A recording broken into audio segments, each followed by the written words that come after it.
नमस्कार साथियों, स्वागत है आप सभी का।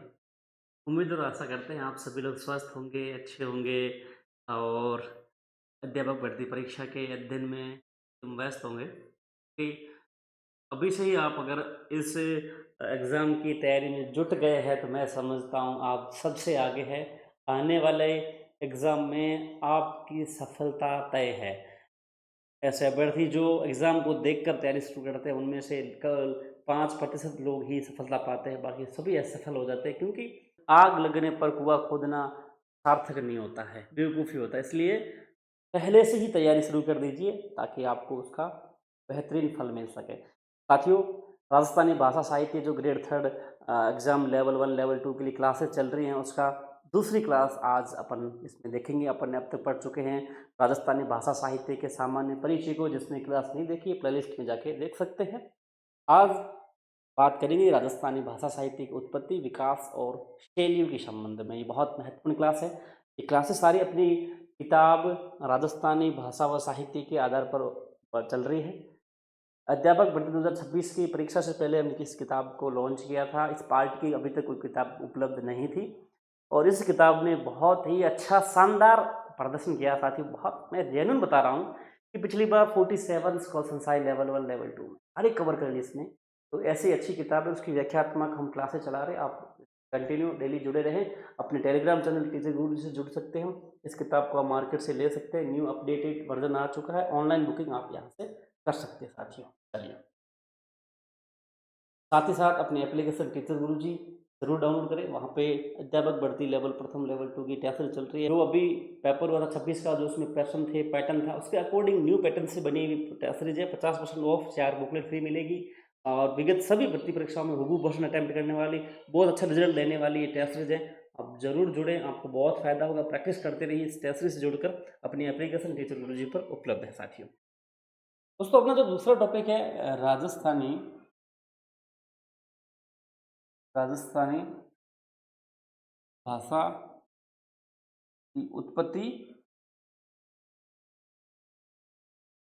व विकास।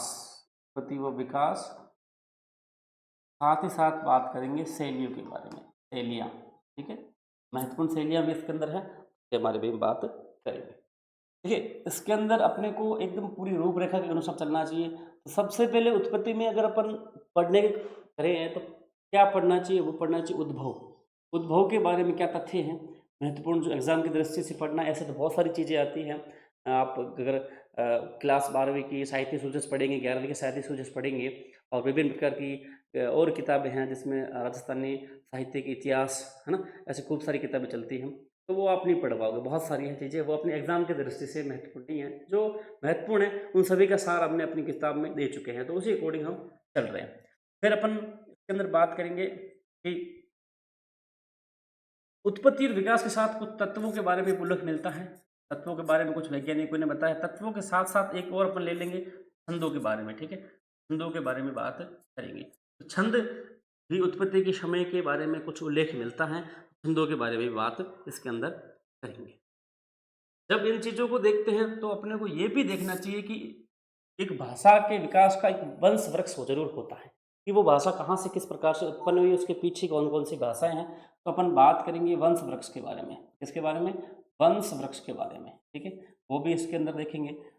साथ ही बात करेंगे, जब वंश वृक्ष पढ़ेंगे और विकास हो रहा है भाषा का, तो उसके कुछ चरण रहे होंगे। विकास के चरण कौन से हैं? चरण विकास के चरणों के बारे में बात करेंगे। कौन कौन से विकास के चरण इसके अंदर रहे हैं। बात अंत में जाके अपने को महत्वपूर्ण चीज़ पढ़नी है, वो है शैलियाँ। के बारे में काफ़ी प्रश्न पूछे जाते हैं। शैलियाँ कौन कौन सी है? तो शैलियों के बारे में अपन दो चीज़ें पढ़ेंगे। पहली है डिंगल शैली। कौन सी है? डिंगल शैली। दूसरी बात करेंगे पिंगल शैली। कौन सी है? डिंगल और पिंगल। आप सभी को पता है डिंगल और पिंगल के बारे में। पश्चिम राजस्थान की वो एक शैली है, एक पूर्वी राजस्थान की शैली है। तो वो दोनों शैलियाँ हैं। अपन थोड़ा विस्तार से आगे जब पढ़ेंगे तो इसके अंदर अपन डिस्कस करेंगे, ठीक है साथियों। चलिए, कुछ जो चीज़ें हम पढ़ा रहे हैं ये सारी की सारी पुस्तक के आधार पर बनी हुई। आप पहले पुस्तक पढ़ सकते हैं और इसको आप पढ़ने के बाद पुस्तक पढ़ सकते हैं। आपको सारी चीज़ें क्लियर हो जाएगी। ये क्लासेस बहुत इंपॉर्टेंट है, हम अभी से शुरू कर रहे हैं। अभी से आप क्लासेस पढ़ के, किताब पढ़ के इस पार्ट को कंप्लीट कर लीजिए। फिर जब आपके एग्जाम आएगा तब आप रिविजन करेंगे, प्रैक्टिस करेंगे, तो निश्चित रूप से इस पार्ट से आपका ये भी प्रश्न गलत नहीं होगा। ठीक है, देखिए पहला जो मैंने आपसे कहा था वो कहा था कि उद्भव के बारे में, कि भाषा साहित्य के उद्भव के बारे में क्या तथ्य मिलते हैं और अपने को एग्जाम की दृष्टि से क्या पढ़ना चाहिए। विभिन्न स्रोतों के आधार पर ये लिखा आता है, जैसे कि अपन अपने पास ऑथेंटिक सोर्स हैं, साहित्य सोर्सेस जो 11वीं 12वीं की राजस्थानी की लिटरेचर की किताबें हैं, या फिर वीओमी कोटन राजस्थान और इतिहास, राजस्थान और इतिहास और साहित्य और इतिहास, इस प्रकार से अलग अलग गद्य पद्य किताबें चलती है। तो उसमें भी लगभग लिखा था कि ईसा की 11वीं और 12वीं शताब्दी से ही इसका उद्भव माना जाता है। इस बात को ध्यान रखना है ना, कौन सी 11वीं और 12वीं शताब्दी में इसका उद्भव माना जाता है, इस बात को ध्यान रखना। परंतु 16वीं शताब्दी के बाद राजस्थानी भाषा का विकास एक स्वतंत्र भाषा के रूप में होने लगा। यहाँ पे दो महत्वपूर्ण चीजें हैं। पहली बात कि सामान्य रूप से अगर पूछ ले कब से हो गया था, तो आप कह सकते हैं 11वीं 12वीं शताब्दी से लगभग है जो स्टार्ट हो गया। लेकिन स्वतंत्र भाषा के रूप में अगर आपसे कोई पूछ ले राजस्थानी भाषा के बारे में, तो 16वीं शताब्दी आप उसके अंदर राइट कर सकते हैं। दूसरी बात है, राजस्थानी भाषा के जाने माने विद्वान हुए थे जिनका नाम था प्रोफेसर कल्याण सिंह शेखावत, जिन्होंने तत्वों के बारे में बात की। कई बार कई एग्जाम के अंदर इन तत्वों के बारे में पूछा गया था। बहुत अच्छा नाम है प्रोफेसर कल्याण सिंह शेखावत, जिन्होंने 6 तत्वों के बारे में बात की थी, और 6 तत्वों के आधार पर मूल्यांकन आकलन करने के बाद राजस्थानी भाषा को एक स्वतंत्र भाषा सिद्ध किया था। यानी कि जो शेखावत साहब थे, इनका है, इन्होंने 6 तत्वों को फाइंड किया। उन तत्वों के आधार पर इन्होंने ये कहा कि राजस्थानी भाषा एक स्वतंत्र भाषा है। ये अगर पूछ ले तो आपको नाम ध्यान रखना है कल्याण सिंह शेखावत का। उन्होंने कौन कौन से 6 तत्व बताए थे? पहला था भूभाग के आधार पर, फिर जनसंख्या, साहित्य भंडार, व्याकरण, शब्दकोश, लिपि। इन 6 तत्वों को इन्होंने रिसर्च किया, मूल्यांकन किया, और आकलन करने के बाद उन्होंने ये तय किया कि राजस्थानी भाषा जो है वो एक स्वतंत्र भाषा है। किन्होंने कहा? प्रोफेसर कल्याण सिंह शेखावत ने कहा था 6 तत्वों के आधार पर। भूभाग, कौन सा भूभाग क्षेत्र है, उसमें जनसंख्या, जो जनमानस रह रही है उनकी जो बोली है, भाषा, वो कौन सी है, उसके आधार पर। साथ साथ साहित्य भंडार उनका कौन सा है, व्याकरण उसकी शुद्ध है कि नहीं है, प्रॉपर बनी हुई कि नहीं बनी हुई है, और उसका शब्दकोश है, निर्मित है कि नहीं। जिस प्रकार से मैंने आपको पिछली क्लास में बढ़ाया था कि सीताराम लाल ने है जो इसके 9 खंडों में है जो राजस्थानी भाषा का शब्दकोश लिखा था, तो शब्दकोश भी बना हुआ था, व्याकरण भी थी, और लिपि मैंने आपको बताया था, मुड़िया लिपि है आपकी राजस्थान भाषा साहित्य की, तो लिपि भी थी इसकी, और पूरा भूभाग राजस्थान का था जिसकी जनसंख्या इस भाषा को बोलती थी। इन 6 तत्वों के आधार पर इन्होंने जो स्वतंत्र भाषा सिद्ध किया था इसको, राजस्थानी भाषा को। फिर है छंदों के भेद के बारे में। मैंने आपसे कहा था कुछ छंदों के भेद के बारे में भी उल्लेख मिलता है उद्भव और उत्पत्ति के समय का। हालांकि बहुत सारे छंदों के भेद है, लेकिन राजस्थानी के गीत छंद के 104 भेद माने जाते हैं। क्या है? गीत छंद है एक प्रकार का। कौन सा है? गीत छंद। ये महत्वपूर्ण है। ऐसे छंद बहुत सारे हैं, लेकिन अपने को छंदों में नहीं जाना है, अपना टॉपिक जो है वो है नहीं उसके अकॉर्डिंग। तो गीत छंद कई बार पूछा जाता है, तो उसके कितने भाग हैं? 104 भेद गीत छंद के माने जाते हैं। किसी दूसरी भाषा के छंदों में इतने भेद उपभेद देखने को नहीं मिलते हैं। राजस्थानी भाषा का वयन सहित अलंकार भी एक अलग निराले प्रकार का है, ये ध्यान रखना। अगर आपसे 2 चीजें पूछी जा सकती है यहाँ पे कि राजस्थानी भाषा के अंदर कौन सा छंद महत्वपूर्ण है, तो गीत छंद है। ये 104 भेद बताए गए हैं। दूसरी बात है कि वयन संगई नाम से एक अलंकार है, बहुत ज़्यादा प्रसिद्ध है राजस्थानी का, उसको ध्यान रखना, आप इस बात को नोट रखना, वयन संगई नाम से। ठीक है। जब बात करते हैं राजस्थानी भाषा के उत्पत्ति और उद्भव की, तो कोई भी भाषा, कोई भी सभ्यता, कोई भी चीज़ हो जो विकसित होते हैं, तो उसका एक बहुत ही गोल्डन टाइम भी होता है कि उस गोल्डन टाइम में उसमें ज़्यादा रिसर्च होती है, ज़्यादा लेख लिखे जाते हैं, कविताएं लिखी जाती है, रचनाएं होती है, विभिन्न प्रकार के लेखक आते हैं। तो वो कौन सा टाइम होता है? राजस्थानी भाषा के लिए वो टाइम रहा था आपका 1650 ईस्वी से 1850 ईस्वी जो रहा था समय। ये समय राजस्थानी भाषा साहित्य का स्वर्ण युग कहा जाता है, गोल्डन टाइम कहा जाता है। तो आप इस चीज़ को समझ सकते हैं, ध्यान रखना कि राजस्थान भाषा का जब उद्भव हुआ उसके बारे में आप देख सकते हैं। फिर आपके प्रोफेसर कल्याण सिंह शेखावत ने 5-6 तत्वों के आधार पर है जो आपकी इसको स्वतंत्र भाषा साबित करने का प्रयास किया। साथ ही साथ छंदों के बारे में बात करें तो आपके गीत छंद सबसे महत्वपूर्ण 104 भेदों वाला, बाकी किसी में नहीं मिलता। साथ ही साथ वर्ण सगाई नाम से एक अलंकार भी प्रसिद्ध है। तो स्वर्ण युग भी पूछा जाता है, कई एग्जाम में पूछा गया इस बारे में, तो वो 1650 से 1850 ईस्वी तक जो है भाषा साहित्य के लिए स्वर्ण युग रहा था साथियों। चलिए देखिए, जब अपने उद्भव और विकास की चर्चा की है तो ये भी देखना बहुत आवश्यक है कि इस भाषा का वंश वृक्ष क्या कहता है। वंश वृक्ष की बात करें, सबसे पहले जो भाषाएं आई वो आर्य भाषाएं आई। उन आर्य भाषाओं से वैदिक संस्कृत का हुआ, उन वैदिक संस्कृत से लौकिक संस्कृत आई। लौकिक संस्कृत के दो भाग बने, एक तो पाली बना, दूसरा बना संस्कृत। क्या बना? पाली से बनी प्राकृत, प्राकृत बन गई। इस चीज को ध्यान रखना, सारी अपनी इस किताब में उल्लेखित है। आप इस किताब को कहीं से भी मार्केट से ले सकते हैं, ऑनलाइन आपके मैंने नंबर दे रखे शुरू में, वो आप वहां पे ले सकते हैं। इससे तीन प्रकार के अपभ्रंश निकले प्राकृत से, एक मरु गुर्जरी, शोर सैनी और नागर अपभ्रंश। ये इस प्रकार से तीन अपभ्रंश निकले। मरु गुर्जरी से गुजराती और राजस्थानी दो अपभ्रंश निकले, शोर सैनी से हिंदी अपभ्रंश निकला। फिर राजस्थानी से दो निकली है शैलियां, वो डिंगल और पिंगल। अब जो वंश वृक्ष जो है वो ये इंगित करता है कि राजस्थानी भाषा जो है मरु गुर्जरी अपभ्रंश से निकला है। लेकिन मैं आगे आपको ये भी बताऊंगा, जो विभिन्न प्रकार के विद्वान हुए जिन्होंने भाषा साहित्य के अंदर रिसर्च किया है, वो अलग अलग अपने मत रखते हैं कि राजस्थानी भाषा साहित्य किस अपभ्रंश से हुआ है। कोई शोर सैनी मानता है, कोई सौराष्ट्र मानता है, कोई मरु गुर्जरी मानता है, तो सबके अलग अलग मत है। लेकिन अभी सेकंड ग्रेड के अंदर एग्जाम के अंदर पूछा गया और एक सर्वमान्य मत है कि मरु गुर्जरी से माना जाता है कि मरु गुर्जरी से जो इसका हुआ। कहीं की शोर सैनी का भी उल्लेख आता है, लेकिन ज्यादातर ध्यान रखना उसके साथ विद्वान का नाम भी आ सकता है, तो उसी अनुसार आप तय करना कि किसके अनुसार पूछा जा रहा है, वो ध्यान रखना। अभी सेकंड ग्रेड में भी इसके संबंध में एक मरु गुर्जरी का प्रश्न अभी पूछा गया है साथियों। तो ये वंश वृक्ष है, यहाँ से लेकर ये राजस्थानी आपके उत्पन्न हुई है। चलिए फिर बात करेंगे मरु गुर्जरी अपभ्रंश से।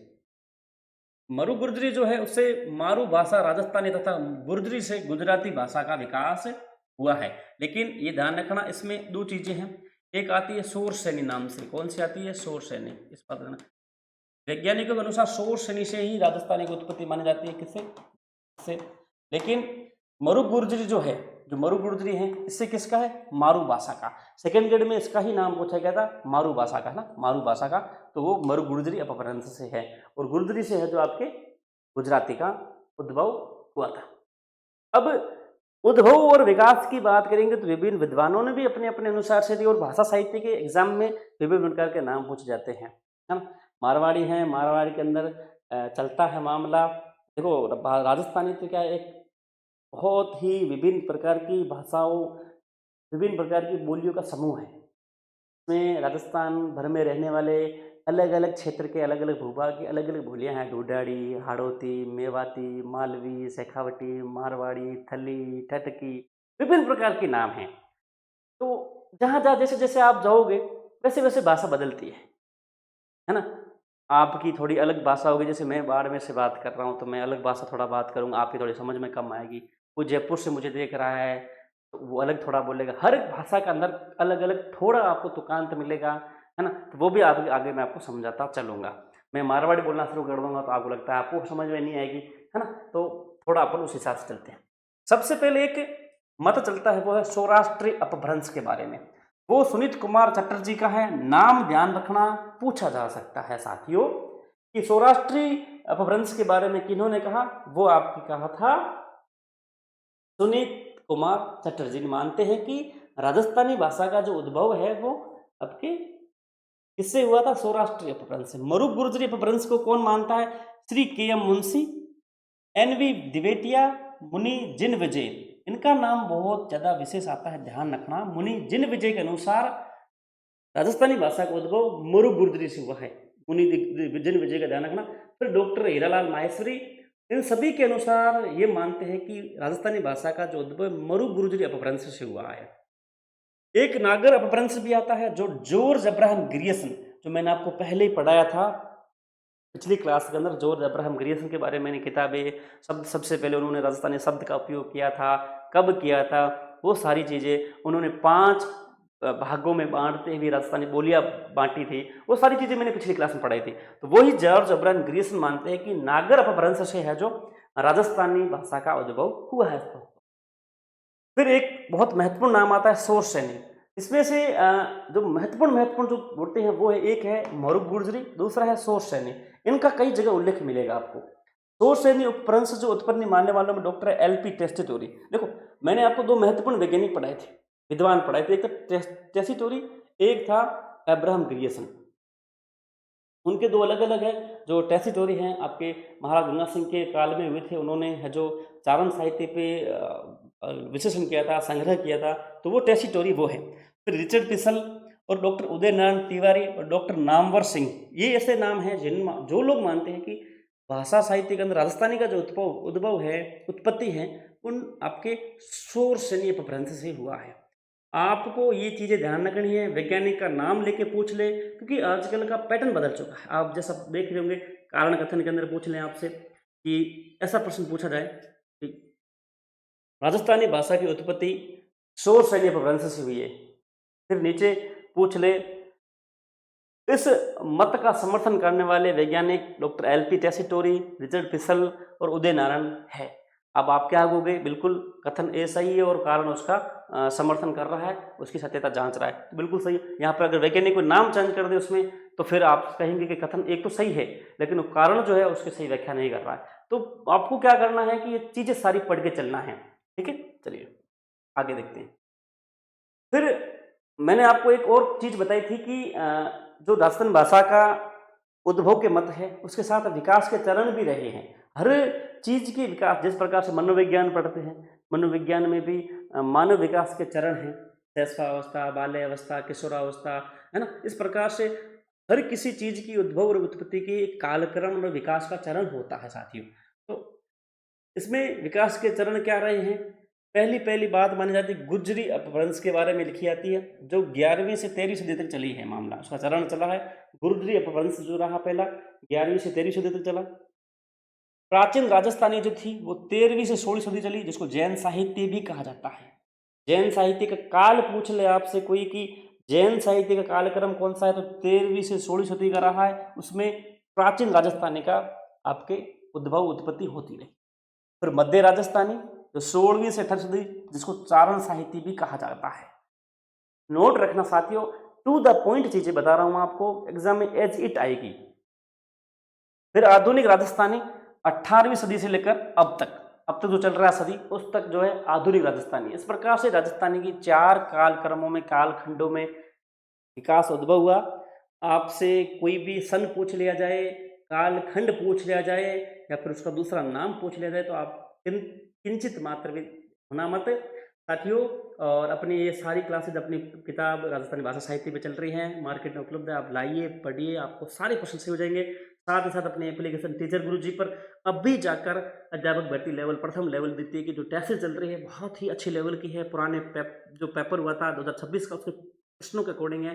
सुमेलित, कारण कथन, सत्य असत्य, व्याख्या वाले सारे प्रश्नों का समावेश करते हुए टेस्ट चल रहे हैं। आपको प्रैक्टिस के लिए बहुत अच्छे हैं, क्योंकि जो अभी प्रैक्टिस में अच्छा होगा, अच्छी प्रैक्टिस करेगा, उसका अच्छा स्कोर बनेगा। जिस प्रकार से पिछले पेपर के अंदर जो अभ्यर्थी पेपर को अच्छे से टैकल कर गया, वो अच्छे स्कोर के साथ बाहर निकल सिलेक्शन हुआ। तो अभी से टेस्ट लीजिए, ज्वाइन कीजिए। 50% ऑफ के साथ टेस्ट मिल रही है, बुकलेट 4 फ्री मिलेगी इसके साथ आपको, है ना। चलिए, एक फैक्ट पूछा जाता है, ये फैक्ट कई एग्जाम में पूछा गया साथियों, इसलिए मैं आपको क्लियर कर रहा हूँ, कहीं भी फिर से कहीं पूछ नहीं ले जाए।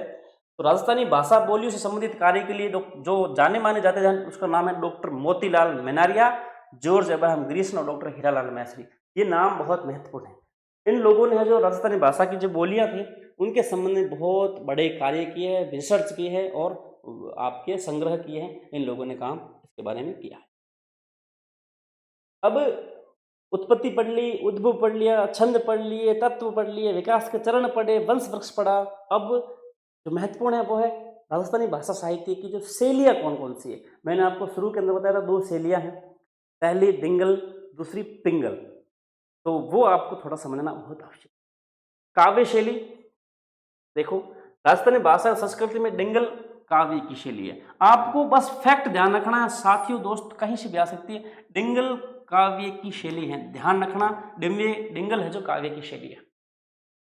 डिंगल क्या है? राजस्थानी भाषा का साहित्यिक रूप डिंगल कहलाता है। बहुत ही इंपॉर्टेंट फैक्ट है, याद कर लेना, क्वेश्चन बन सकता है, कई बार पूछा गया है, कई एग्जाम में पूछा गया है दोस्तों कि राजस्थानी भाषा जो पश्चिमी साहित्यिक रूप क्या कहलाता है? डिंगल कहलाता है। पिंगल पूर्वी राजस्थानी और ब्रज भाषा का साहित्यिक रूप पिंगल कहलाता है। दोनों महत्वपूर्ण इंपोर्टेंट फैक्ट है। अगर आपको पश्चिमी राजस्थान साहित्यिक फैक्ट की बात करें तो डिंगल है, और पूर्वी राजस्थानी और ब्रज भाषा का साहित्यिक रूप कह रहे तो पिंगल है। दोनों महत्वपूर्ण है, ध्यान रखना। मारवाड़ी बोले के साहित्यिक रूप को ही डिंगल कहा जाता है। जो मारवाड़ी बोली है, मैंने आपको पिछली क्लास में कहा था, पिछली क्लास में मैं आपको क्लियर कर चुका था कि मारवाड़ी एक बोली है, राजस्थानी एक भाषा है। राजस्थानी और मारवाड़ी दोनों एक नहीं है। राजस्थान एक बहुत बड़ी भाषा है जिसमें विभिन्न प्रकार की बोलियों का संग्रह है, क्योंकि राजस्थान एक बहुत बड़ा भूभाग है। इस भूभाग में अलग अलग क्षेत्र में रहने वाले लोगों की अलग अलग बोलियां हैं, और उन सभी बोलियों का एक सार राजस्थानी भाषा है। मारवाड़ी पश्चिमी राजस्थान के बहुत बड़े भूभाग की एक बोली है, पश्चिमी राजस्थान के भूभाग की बोली है, जो डिंगल के रूप में भी जानी जाती है। यानी कि मारवाड़ी बोली के जो साहित्यिक रूप है, मारवाड़ी बोली में जो साहित्य लिखे गए, जो अलग अलग विद्वानों ने, लेखकों ने इस बारे में साहित्य लिखे, या फिर किताबें लिखी, कहानियाँ लिखी, बात लिखी, ख्यात लिखी, जो भी लिखी, उसका साहित्यिक रूप जो लेखन थी, शैली थी, वो आपकी डिंगल थी दोस्तों। तो ध्यान रखना, मारवाड़ी बोली है, राजस्थानी भाषा है। तो मारवाड़ी बोली की साहित्यिक रूप का नाम पूछ ले तो आपकी डिंगल है, ध्यान रखना, डिंगल ही है। इस चीज को आप क्लियर कट ध्यान रखना। जो पृथ्वीराज राठौड़ द्वारा रचित पुस्तक है वैली कृष्ण रुक्मणी री, वो डिंगल भाषा में लिखी गई है, यानी कि मारवाड़ी के अंदर लिखी गई है, डिंगल भाषा में लिखी गई है, ध्यान रखना। वैली कृष्ण रुक्मणी में श्री कृष्ण रुक्मणी विवाह की कथा का सविस्तार वर्णन है। दूसरा आडा ने इसे 5वां वेद कहा है। अब यहाँ पे मोस्ट फैक्ट है, राजस्थानी भाषा में 5वां वेद किसे कहा गया है? तो श्री कृष्ण रुक्मणी विवाह की जो है वैली कृष्ण रुक्मणी री, ये आपके 5वां वेद कहा गया। किसने कहा था? दूसरा आडा ने। लिखा किसने था? पृथ्वीराज राठौड़ ने। पृथ्वीराज राठौड़ द्वारा कृत वैली कृष्ण रुक्मणी री को 5वां वेद किसने कहा? अगर पूछ ले तो आप बताओगे दूसरा आडा, ध्यान रखना। डिंगल शैली का सर्वप्रथम प्रयोग बांकीदास आस्या ने किया था। उनकी कौन सी किताब थी?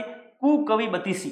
कुकवि बतीसी नाम से किताब लिखी थी बांकीदास आस्या ने, उसमें उन्होंने सर्वप्रथम डिंगल शैली का प्रयोग किया था। बहुत महत्वपूर्ण फैक्ट मैं आपको टू द पॉइंट पढ़ा रहा हूँ। ये बहुत एग्जाम स्टैंडर्ड चीजें हैं, एग्जाम में यहीं से प्रश्न पूछे जाते हैं, ध्यान रखना।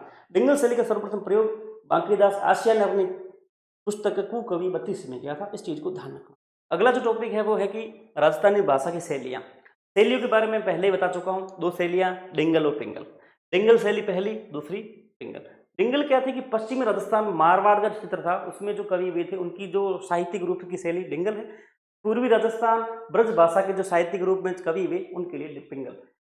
डिंगल सबसे ध्यान रखना, चारण कवियों की जो लिखित थी वो डिंगल थी, और उनके अंदर सबसे बड़ी ध्यान रखना वीर रस की प्रधानता मिलेगी। कारण क्या था? मैं आपको एक बहुत बड़ी अच्छी बात बताता हूँ। देखो, राजस्थान के अंदर मारवाड़ क्षेत्र में, पश्चिमी राजस्थान में जो लेख लिखे गए, ग्रंथ लिखे गए, साहित्यिक रूप जो मिला, वो सबसे बड़ा उसमें प्रधानता है डिंगल भाषा की। और मारवाड़ी भाषा जो है उसका जो साहित्यिक रूप है वो डिंगल ही है, क्योंकि इस क्षेत्र के अंदर जो सबसे ज्यादा कवि वो चारण कविवर हुए हैं। हमारे यहाँ चारणों को सम्मानजनक पूजनीय दृष्टि से देखा जाता है, कविवर हुए थे, और उन्होंने लंबे कालखंड से विभिन्न प्रकार के राजा महाराजाओं को, जब वे राजा महाराजा अपने कार्य से विमुक्त होते थे या फिर सही तरीके से काम नहीं करते थे, उनको सही राह दिखाने के लिए, उनके अंदर जोश भरने के लिए, उनमें वीर जोश भरने के लिए, उनके शौर्य को बखान करने के लिए, पराक्रम बताने के लिए फिर वो चारण कवि विभिन्न प्रकार की रचनाएं करते थे। चाहे वो वचनी का हो, ख्यात हो, दवावेत हो, चाहे वेली हो, विभिन्न प्रकार के छंदों के माध्यम से वो राजा महाराजों का वो जो अपनी राह दिखाने के काम करते थे, उन्हें वापस अपने कार्य को याद दिलाने का काम चारण कवि करते थे। तो चारण कविवरों ने बहुत सारी रचनाएं की है, वो उनका साहित्यिक रूप डिंगल रहा है, क्योंकि पश्चिम राजस्थान से बहुत ज़्यादा चारण कवि हुए हैं। मैं आपको बताऊं, तो वीर रस की बात करूँ तो ये सारे जितने बता रहा हूँ सारे वीर रस से बने हुए। जैसे राव जयश्री को छंद बीटी सूजन लिखा था, वो चारण कवि हुए। अचलदास खींचरी बचने का शिवदास गार्डन ने लिखा, वो भी चारण कवि हुए थे। ढोला मारू रधुआ कवि कलोल ने लिखा, वो भी चारण थे। राज रूपक वीर भान रत्नो लिखा था, वो भी चारण कवि हुए। रुक्मणी हरण जो हुआ था वो आपके सायाजी लिखा था, वो भी आपके चारण कवि थे। तो मोस्ट ऑफ जो पश्चिमी राजस्थान के जो साहित्य का डिंगल भाषा का जो रूप मिलेगा वो चारण कवियों का ही मिलेगा। चारण साहित्य डिंगल साहित्य ही है दाने का। वीर रस प्रधान मिलेगा। जैसे अचलदास खींची बचने का है, वो शिवदास गार्डन ने लिखी था, आपको याद होगा। अचलदास महाराजा अचलदास खींची जो थे उनकी और होसन शाह बादशाह के बीच में युद्ध होता है, तब उनकी शौर्य पराक्रम के उसमें उल्लेख मिलता है। और अचलदास जी एक बहुत अच्छा छंद कहते हैं, वो ध्यान से सुनना आप दोस्तों। मैंने आपको बताया कि डिंगल साहित्य चारण साहित्य जिसमें वीर रस की प्रधानता है, इसमें एक मेरे को याद आ रहा है अचलदास जी खींची रे बचने का, जो आपको बताया मैंने आपको, शिवदास गार्डन जी की लिखी हुई थी, चारण कवि वर्ग हुए थे। उन्होंने, आपको याद होगा, अचलदास जी और होसन शाह बादशाह के बीच में युद्ध होता है, और उसमें वो एक बहुत ही अच्छी लाइन कहते हैं, आप ध्यान से सुनना। मेरे को याद आ रहा जब मैं किताब पढ़ रहा था, वो लिखते हैं कि पीढ़ी जेता हिंदू पढ़ी तेता सहस्त्रुक, यानी कि पीढ़ी जेता हिंदू पढ़ी तेता सहस्त्रुक। वो आपको समझ में नहीं आएगा, मैं समझता हूँ, लेकिन ये डिंगल भाषा में उन्होंने लिखी थी, शिवदास जी गार्डन ने इस ग्रंथ के अंदर। वो लिखते हैं कि जब युद्ध हो रहा था होसन शाह बादशाह और अचलदास जी खिंची के बीच में, तो हिंदू जो थे वो बहुत शौर्य से पराक्रम से लड़ रहे थे। अपनी पीढ़ियों की खानदानी जो जोश जा उसको दिखाओ, उसको जो है दिखाते हुए लड़ रहे थे। और जब वो वीर गति को प्राप्त हो रहे तो एक एक योद्धा सहस्त्रों यवनों को, सहस्त्रों तुर्कों को है जो मार रहा था। एक इतनी लाइन में उन्होंने एक शौर्य गाथा का, वीर रस की उन्होंने व्याख्या कर दी थी। इसीलिए कहा जाता है कि डिंगल साहित्य, चारण साहित्य, उसमें वीर रस की प्रधानता मिलेगी आपको। इसीलिए ध्यान रखना, तो हमेशा ध्यान रखना जब भी डिंगल भाषा के बारे में पूछे आपसे तो वीर रस की प्रधानता डिंगल में है, जबकि पिंगल में आपको श्रृंगार रस की प्रधानता मिलेगी। श्रृंगार रस के कवि जो है ज्यादातर आपके पिंगल में भी, जबकि वीर रस के प्रधान वाले कवि डिंगल में भी उच्चारण साहित्य रहा। ध्यान रखना इस बात को। भाट कवि जो भी है उनकी जो साहित्यिक रूप पिंगल है, चारण कवि जो हुए उनका डिंगल है। अगर ग्रंथों की मैंने आपको बात बता दी है ना। उधर यहाँ पर अगर पिंगल के अंदर देखो तो विजयपाल रासो हुआ है, वंश भास्कर, पृथ्वीराज रासो, खुमान रासो, विजयपाल रासो, ये जितने भी रासो हैं वो सारे पिंगल भाषा में लिखे हुए हैं। तो ये है दोनों डिंगल और पिंगल साहित्यिक शैलियाँ, बहुत महत्वपूर्ण शैलियाँ हैं राजस्थानी भाषा के अंदर। इस चीज़ को आप क्लियर कट ध्यान रखना। इसमें से प्रश्न कई बार पूछे जाते हैं और मैं समझता हूँ आपका गलत नहीं होना चाहिए साथियों। ये सारी किताब अपनी चल रही है, आप इसको टेस्ट सीरीज टीचर गुरुजी एप्लीकेशन से डाउनलोड कर सकते हैं, वहाँ पे मिल जाएगी टेस्ट सीरीज, बहुत टॉप लेवल की, एग्जाम लेवल की, और किताब आप जरूर ले सकते हैं। आप सभी इससे जुड़े रहे साथियों। अपने टेलीग्राम चैनल टीचर गुरुजी से जुड़े, यहाँ पे आपको PDF मिलेगा, और रोजाना ही क्लासेज आपके लिए होती हैं, बहुत टॉप लेवल की क्लासेज हैं। एग्जाम तक आपका सारा कॉन्सेप्ट क्लियर हो जाएगा। आप, मैं समझता हूँ इसके बाद आपका एक भी प्रश्न इस पार्ट से गलत नहीं होगा साथियों। आज की क्लास को मैं यहीं समाप्त करूंगा।